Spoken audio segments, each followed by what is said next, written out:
mistake. I will do my best and I hope I can manage. And now I want you to settle back, make yourself nice and cozy, and let's relax.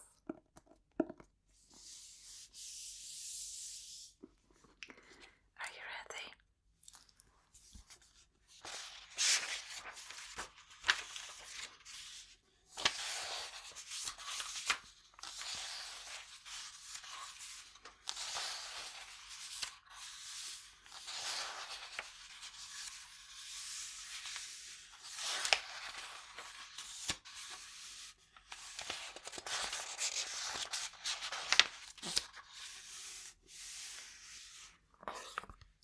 Chapter 1. Jonathan Harker's Journal. 3rd May. B Streets. Left Munich at 8:35 p.m. on 1st May. Arriving at Vienna early next morning. Should have arrived at 6:46, but train was an hour late. Budapest seems a wonderful place, for the glimpse which I got of it from the train and the little I could walk through the streets. I feared to go very far from the station, as we had arrived late and would start as near the correct time as possible. The impression I had was that we were leaving the west and entering the east, the most western of splendid bridges over the Danube, which is here of noble width and depth, took us among the traditions of Turkish rule. We left pretty good time, and came after nightfall to Klausenberg. Here I stopped for the night at the Hotel Royal. I had for dinner, or rather supper, a chicken done up some way with red pepper, which was very good but tasty. Get the recipe for Mina.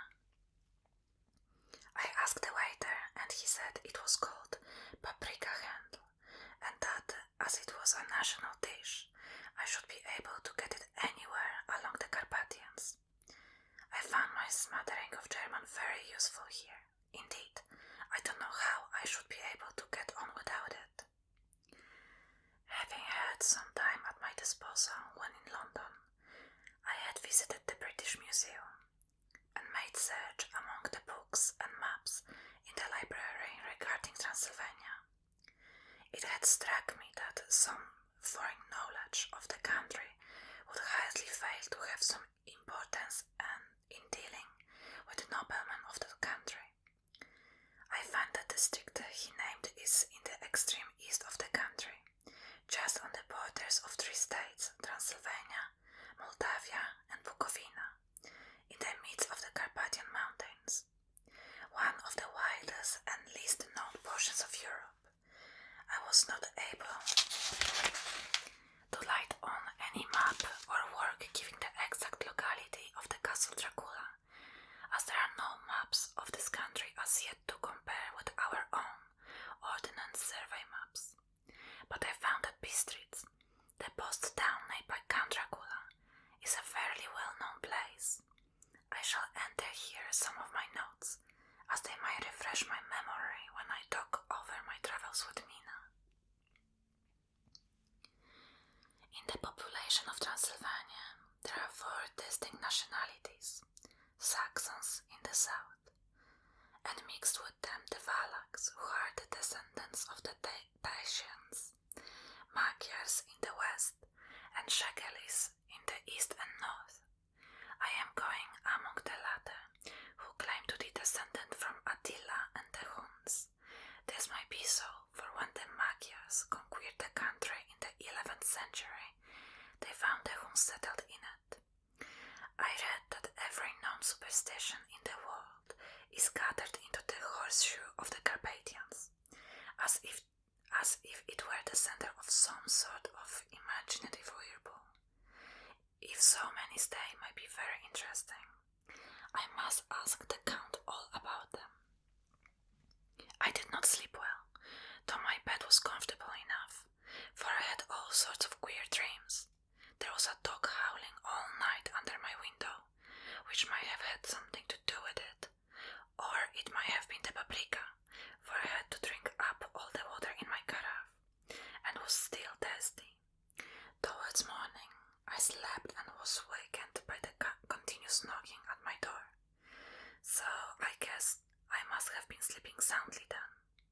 I had for breakfast more paprika and a sort of porridge of maize flour, which they said was mamaliga, and eggplant stuffed with forcemeat, a very excellent dish, which they call impletata. Get recipe for this also. I had to hurry breakfast, for the train started a little before 8, or rather it ought to have done so, for after rushing to the station at 7:30, I had to sit in the carriage for more than an hour before we began to move. It seems to me that the further east you go, the more unpunctual are the trains. What ought they to be in China? All day long we seemed to travel through a country which was full of beauty of every kind. Sometimes we saw little towns or castles on the top of steep hills, such as we see in all missiles. Sometimes we ran by rivers and streams which seem from the white stony margin on each side of them to be subject to great floods. It takes a lot of water and running strong to sweep the outside edge of a river clear. At every station there were groups of people, sometimes crowds, and in all sorts of attire. Some of them were just like the peasants at home, or those I saw coming through France and Germany, with short jackets and round hats and homemade trousers, but others were very picturesque. The women looked pretty, except when you got near them, but they were very clumsy about the waist. They had a all full white sleeve of some kind or other, and most of them had big belts with a lot of strips of something fluttering from them, like the dresses in a ballet. But of course there were petticoats under them. The strangest figures we saw were the Slovaks, who were more barbarian than the rest, with their big cowboy hats, great baggy dirty white trousers, white linen shirts, and enormous heavy leather belts, nearly a foot wide, all studded over with brass nails. They wore high boots, with their trousers tucked into them, and had long black hair and heavy black moustaches. They are very picturesque, but do not look prepossessing. On the stage they would be set down at once, as some old oriental band of brigands. They are, however, I'm told, very harmless and rather wanting in natural self-assertion. It was on the dark side of twilight when we got to P Streets, which is a very interesting old place, being practically on the frontier, for the Borgo Pass lead from it into Bukovina. It has had a very stormy existence, and it certainly shows marks of it. 50 years ago, a series of great fires took place, which made terrible havoc on 5 separate occasions. At the very beginning of the 17th century, it underwent a siege of 3 weeks and lost 13,000 people, the casualties of war proper being assisted by famine and disease. Count Dracula had directed me to go to the Golden Crown Hotel, which I found to my great delight to be truly old-fashioned, for of course I wanted to see all I could of the ways of the country. I was evidently expected, for when I got near the door I faced a cherry-looking elderly woman in the usual peasant dress, white undergarment with a long double apron, front and back, of coloured stuff fitting almost too tight for modesty. When I came close, she bowed and said, "The Herr Englishman?" "Yes," I said, "Jonathan Harker." She smiled and gave some message to an elderly man in white shirt sleeves who had followed her to the door. He went, but immediately turned with the letter. "My friend, welcome to Carpathians. I'm anxiously expecting you. Sleep well tonight. At 3 tomorrow, the diligence will start for Bukovina. A place on it kept for you. At the Borgo Pass my carriage will await you,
was leaving, the old lady came up to my room and said in hysterical way, "Must you go?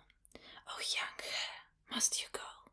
She was in such an excited state that she seemed to have lost her grip of what German she knew, and mixed it all up with some other language which I did not know at all. I was just able to follow her by asking many questions. When I told her that I must go at once, and that I was engaged on important business, she asked again, "Do you know what day it is?" I answered that it was the 4th of May. She shook her head as she said again, "Oh yes, I know that, but do you know what day it is?" On my saying that I did not understand, she went on, "It is the eve of St. George's Day. Do you not know that tonight, when the clock strikes midnight, all the evil things in the world will have full sway? Do you know where you are going and what you are going to?" She was in such evident distress that I tried to comfort her, but without effect. Finally, she went down on her knees and implored me not to go, at least to wait a day or two before starting. It was all very ridiculous, but I did not feel comfortable. However, there was business to be done, and I could allow nothing to interfere with it. I tried to raise her up and said, as gravely as I could, that I thanked her, but my duty was imperative and that I must go. She then rose and dried her eyes, and taking a crucifix from her neck, offered it to me. I did not know what to do, for as an English churchman I have been taught to regard such things as in some measure idolatrous, and yet it seemed so ungracious to refuse an old lady meaning so well and in such state of mind. She saw, I suppose, the doubt in my face, for she put the rosary round my neck and said, "For your mother's sake," and went out of the room. I am writing up this part of the diary whilst I'm waiting for the coach, which is of course late, and the crucifix is still round my neck. Whether it is the old lady's fear on the many ghostly traditions of this place, or the crucifix itself, I do not know, but I'm feeling nearly as easy in my mind as usual. If this book should ever reach Mina before I do, let it bring my goodbye. Here comes the coach. 5th May. The castle. The grey of the morning has passed, and the sun is high over the distant horizon, which seems jagged, whether with trees or hills, I know not, for it is so far off that big things and little are mixed. I'm not sleepy, and as I'm not to be called till awake, naturally I write till sleep comes. There are many odd things to put down, and lest who read them might fancy that I dined too well before I left Bistritz, let me put down my dinner exactly.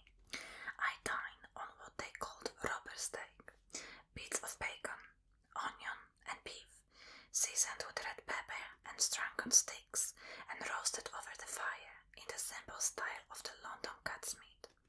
The wine was called a Mediash, which produces a queer sting on the tongue, which is however not disagreeable. I had only a couple of glasses of this and nothing else.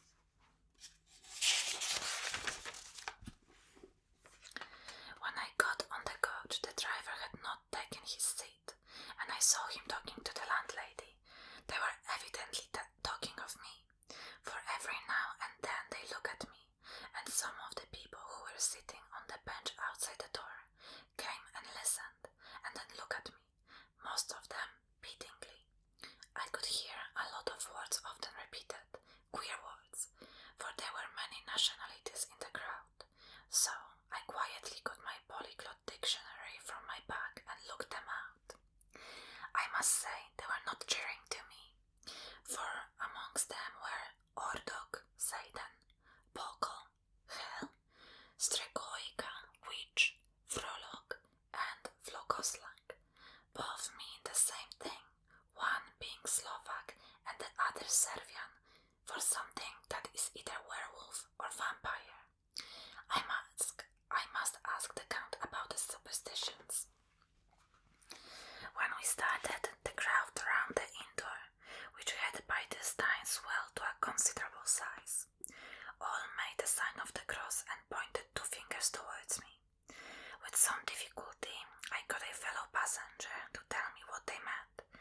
He would not answer at first, but on learning that I was English, he explained that it was a charm or guard against the evil eye.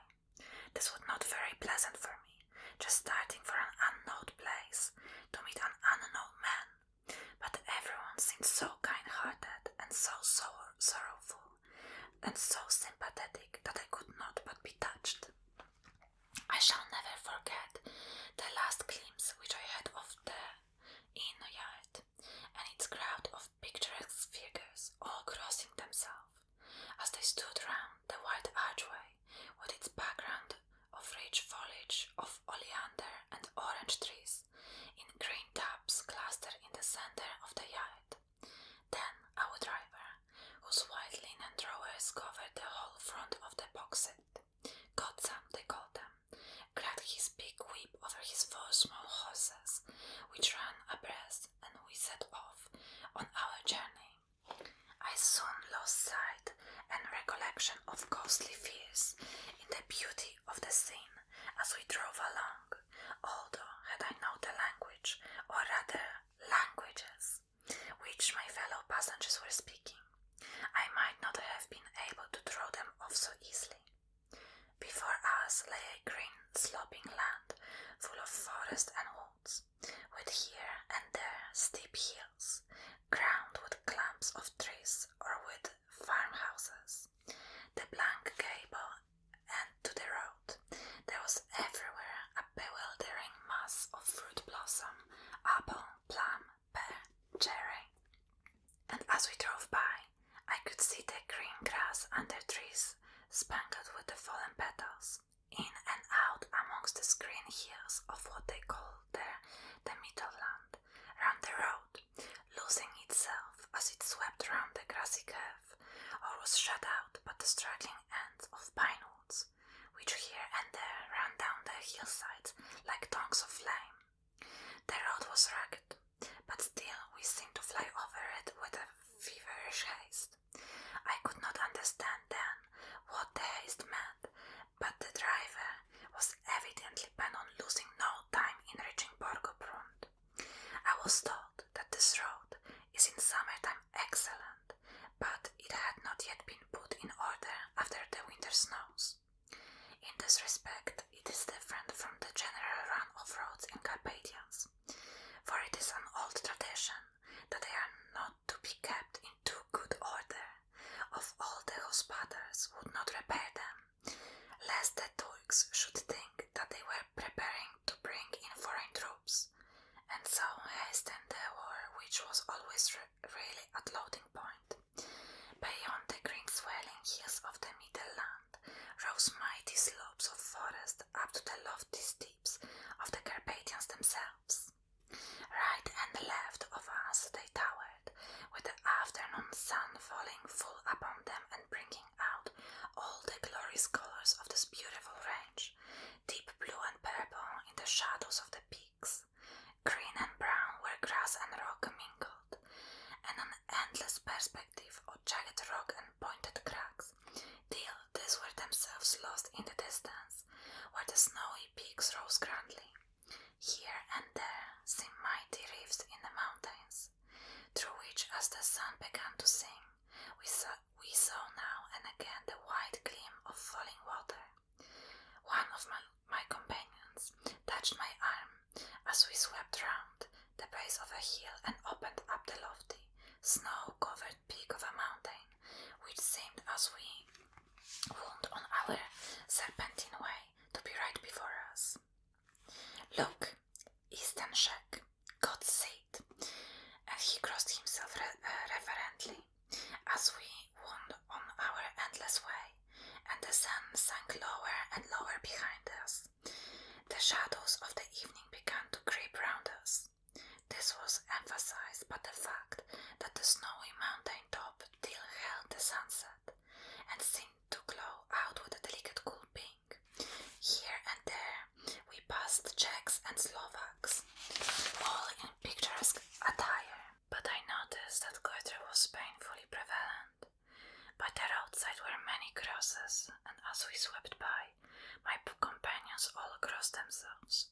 Here and there was a peasant man or woman kneeling before shrine, who did not even turn round as we approached, but seemed in the self-surrender of devotion to have neither eyes nor ears for the outer world.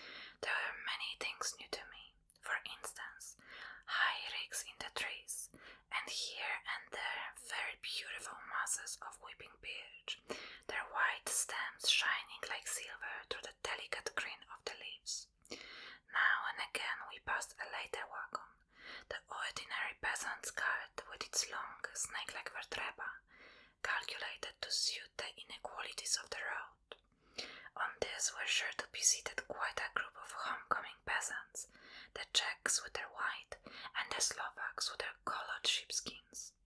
As the evening fell, it began to get very cold, and the growing twilight seemed to merge into one dark mistiness, the gloom of the trees, oak, beech, and pine, though in the valley which ran deep between the spurs of the hills as we ascended through the pass, the dark firs stood out here and there against the background of the late-lying snow. Sometimes the hills were so steep that despite our traveller's haste, the horses could only go slowly. I wished to get down and walk up them, as we do at home, but the driver would not hear of it. No, no, he said, you must not walk here, the dogs are too fierce. And then he added, with what he evidently meant for grim pleasantry, for he looked round to catch the approving smile of the rest, and you may have enough of such matters before you go to sleep. The only stop he would make was a moment's pause to light his lamps. When it grew dark, there seemed to be some excitement amongst the passengers, and they kept speaking to him, one after the other, as though urging him to further speed. He lashed the horse unmercifully with his long whip, and with wild cries of encouragement urged them on to further exertions. Then, through the darkness, I could see a sort of patch of grey light ahead of us, as though there were a cleft in the hills. The excitement of the passengers grew greater. The crazy coach rocked on its great leather springs and swayed like a boat tossed on a stormy sea. I had to hold on. The road grew more level, and we appeared to fly along. Then the mountains seemed to come nearer to us on each side and to frown down upon us. We are entering on the Borgo Pass.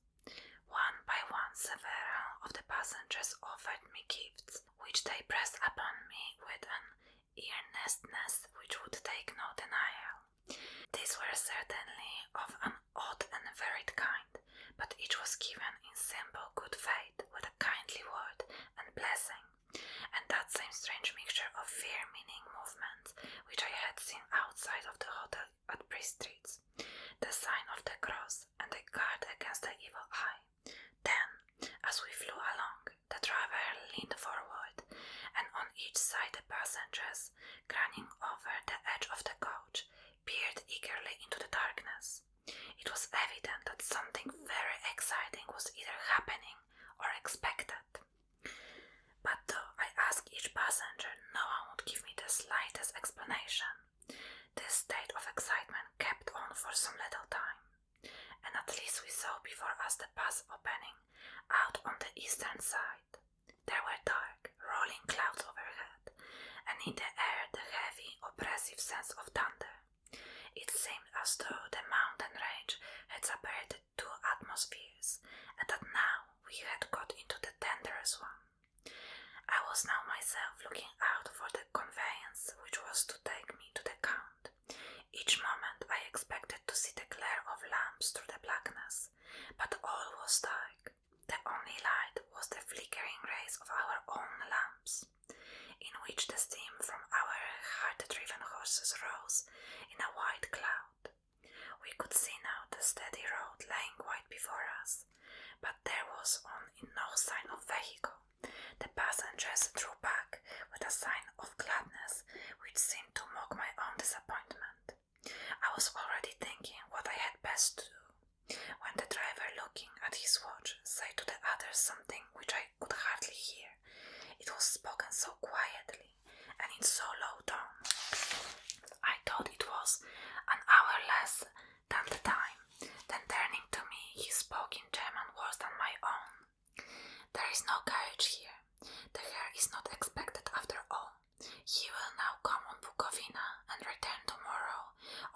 next day, better the next day. Whilst he was speaking, the horses began to neigh and snort and plunge wildly, so that the traveller had to hold them up. Then, amongst a chorus of screams from the peasants and an universal crossing of themselves, a caleche with 4 horses drove up behind us, overtook us, and drew up beside the coach. I could see from the flash of our lamps as the rays fell on them that the horses were coal black and splendid animals. They were driven by a tall man with a long brown beard and great black hat, which seemed to hide his face from us. I could only see the gleam of a pair of very bright eyes, which seemed red in the lamplight, as he turned to us. He said to the driver, "You are early tonight, my friend." The man stammered in reply. The English hair was in a hurry, to which the stranger replied, "That is why, I suppose, you wished him to go on Bukowina. You cannot deceive me, my friend. I know too much, and my horses are swift." As he spoke, he smiled, and the lamplight fell on a hard-looking mouth with very red lips and sharp-looking teeth, as white as ivory. One of my companions whispered to another the line from Berger's Lenore, "Den die Toten reiten schnell, for the dead travels fast." The strange driver evidently heard the words, for he looked up with a gleaming smile. The passenger turned his face away, at the same time putting out his 2 fingers and crossing himself. "Give me the hearse luggage," said the driver, and with exceeding alacrity my bags were handed out and put in the caleche. Caleche, I think that's how you read this. Then I descended from the side of the coach, and the caleche was close alongside, the driver helping me with a hand which caught my arm in a grip of steel. His strength must have been prodigious. Without a word he shook his reins, the horses turned, and we swept into the darkness of the pass. As I looked back, I saw the steam from the horses of the coach by the light of the lamps, and projected against in the figures of my late companions crossing themselves. Then the driver cracked his whip and called to his horses, and off they swept on their way to Bukowina. As they sank into the darkness, I felt a strange chill, and a lonely feeling come over me. But a cloak was thrown over my shoulders, and a rug across my knees, and the driver said in excellent German, "The night is chill, mein Herr, and my master the Count bade me take all care of you. There is a flask of Slivovitz, the plum brandy of the country, underneath the seat, if you should require it." I did not take any, but it was a comfort to know it was there all the same. I felt a little strangely and not a little frightened. I think had there been any alternative I should have taken it, instead of prosecuting that unknown night journey. The carriage went at a hard pace straight along, then we made complete turn and went along another straight road. It seemed to me that we were simply going over and over the same ground again, and so I took note of some salient point and found that this was so. I would have liked to have asked the driver what this all meant, but I really feared to do so, for I thought that, placed as I was, any protest would have had no effect in case there had been an intention to delay. By and by, however, as I was curious to know how time was passing, I struck a match, and by its flame looked at my watch. It was within a few minutes of midnight. This gave me a sort of shock, for I supposed the general superstition about midnight was increased by my recent experiences. I waited with a sick feeling of suspense. Then a dog began to howl somewhere in a farmhouse far down the road, a long, agonized wailing, as if from fear. The sound was taken up by another dog, and then another, and another, till borne on the wind which now sighed softly through the pass, a wild howling began, which seemed to come from all over the country, as far as the imagination could grasp it through the gloom of the night. At the first howl the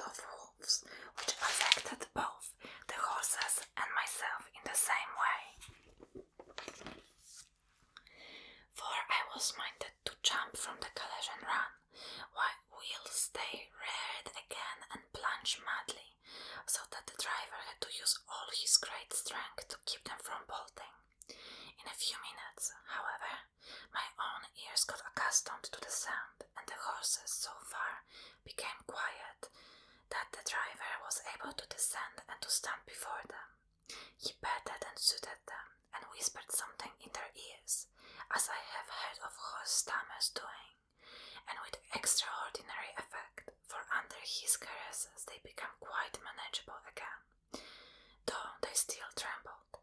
The driver again took his seat, and shaking his rein, started off at great pace. This time, after going to the far side of the pass, he suddenly turned down to narrow roadway, which ran sharply to the right. Soon we were hemmed in with trees, which in places arched right over the roadway till we passed us through a tunnel, and again great frowning rocks guarded us boldly on either side. Though we were in shelter, we could hear the rising wind, for it moaned and whistled through the rocks, and the branches of the trees crashed together as we swept along. It grew colder and colder still, and fine, but the snow began to fall, so that soon we and all around us were covered with a white blanket. The keen wind still carried the howling of the dogs, though this grew fainter as we went on our way. The baying of the wolves sounded nearer and nearer, as though they were closing round on us from every side. I grew dreadfully afraid, and the horses shared my fear. The driver, however, was not in the least disturbed. He kept turning his head to left and right, but I could not see anything through the darkness. Suddenly, away on our left, I saw a faint flickering blue flame. The driver saw it at the same moment. He at once checked the horses and, jumping to the ground, disappeared into the darkness. I did not know what to do, the less as the howling of the wolves grew closer. But while I wondered, the driver suddenly appeared again, and without a word took his seat, and we resumed our journey. I think I must have fallen asleep and kept dreaming of the incident, for it seemed to be repeated endlessly, and now, looking back, it is like a sort of awful nightmare. Once the flame appeared so near the road that even in the darkness around us I could watch the driver's emotions. He went rapidly to where the blue flame arose. It must have been very faint, for it did not seem to illuminate the place around it at all, and gathering few stones formed them into some device. Once there appeared a strange optical effect. When he stood between me and the flame, he did not obstruct it, for I could see its ghostly flickering all the same. This startled me, but as the effect was only momentary, I took it that my eyes deceived me, straining through the darkness. Then for a time there were no blue flames, and we sped onwards through the gloom, with the howling of the wolves around us, as though they were following in a moving circle. At least there came a time when the driver went further afield than he had yet gone, and during his absence the horses began to tremble worse than ever, and to snort and scream with fright. I could not see any cause for it, for the howling of the wolves had ceased altogether, but just then the moon, sailing through the black clouds, appeared behind the jagged crest of beetling, pine-clad rock, and by its light I saw around us a ring of wolves, with white teeth and lolling red tongues, with long limbs and shaggy hair. They were 100 times more terrible in the grim silence which held them than even when they howled. For myself, I felt sort of paralysis of fear. It is only when a man feels himself face to face with such horrors that he can understand their true import. All at once the wolves began to howl, and though the moonlight had had some peculiar effect on them, the horses jumped about and reared, and looked helplessly round with eyes that rolled in a way painfully to see.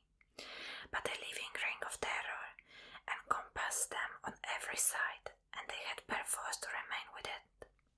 I called to the coachman to come, for it seemed to me that our only chance was to try to break out through the ring and aid his approach. I shouted and beat the side of the caleche, hoping by the noise to scare the wolves from the side, so as to give him a chance of reaching the trap. How he came there, I know not, but I heard his voice raised in a tone of imperious command, and looking towards the sound, saw him stand in the roadway as he swept his long arms as though brushing aside some impalpable obstacle. The wolves fell back and back further still. Just then a heavy cloud passed across the face of the moon, so that we were again in darkness. When I could see again, the driver was climbing to the calèche, and the wolves disappeared. This was all so strange and uncanny that a dreadful fear came upon me, and I was afraid to speak or move. The time seemed interminable as we swept on our way, now in almost complete darkness, for the rolling clouds obscured the moon. We kept on standing, with occasional periods of quick descent, but in the main always ascending. Suddenly, I became conscious of the fact that the driver was in the act of pulling up all the horses in the courtyard of a vast ruined castle, from whose tall black windows came no ray of light, and whose broken battlements showed jagged line against the